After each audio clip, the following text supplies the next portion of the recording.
But when you were a forces child, as you were, moving around everywhere, yeah. do you think that was an influence on you becoming funny, developing comedic skills? Because you had to make friends quickly. Possibly, yes, possibly. Although there's plenty of forces kids that aren't particularly funny. I met most of them. But you do have to be gregarious. I mean, you are Yeah. moving all the time and you're making new friends, and then just as you fall in love with your friends, it's time to move on and make new friends. Yeah. And kids who live in villages where RAF kids come to school in your school, you know, get pissed off with RAF kids coming along, so they decide not to be your friends. So you have to work very hard. So I did get used to putting on fireworks, personality fireworks, to attract people. Yeah. And I think a lot of comedians do that. You know, it's good defence, isn't it? And you have you know, you had a very strong relationship with your father. He sadly died just before you were going to college. Yes. Was that relationship crucial to you then having the confidence to develop to go on and be a comedian? I think so. And my dad was very funny and very kind of confidently funny inside our family. Was always cracking gags, always doing funny voices.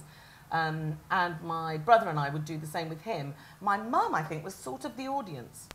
In our family. I don't know, I think that might happen in quite a lot of families. What a lovely Yeah, job for her. lovely job. She'd get a cigarette and a cup of tea and just sit and watch us all showing off to each other. Yeah. But my dad was a very funny guy and sadly committed suicide when I was 19. He was a manic depressive and I didn't even know that when I was growing up because, like a lot of depressives, he hid. But, you know, he had the old black dogs that Churchill talked about that would come and, you know, ravage him and then go. And in the years when he wasn't depressed, perfectly cheerful. Yeah. Was your mother aware of that? She was aware of it, but kind of shielded it from me and my brother. My brother, we were so, when it eventually happened, my brother and I were so shocked because we had no idea that this was how he had lived with this awful kind of depressions regularly.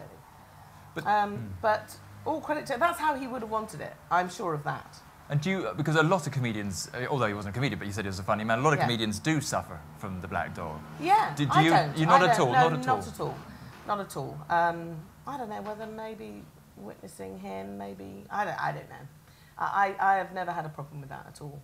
But I do recognise it in others, not just comedians, I hasten to add, but plenty of others. No, but you know the Hancock thing and... Yeah, but I think it's just as prevalent in every job. I think there's a few butchers that are depressives just as much as comedians. My butcher is definitely depressive. I think the sort of tears of a clown thing's a bit of a hoary old chestnut.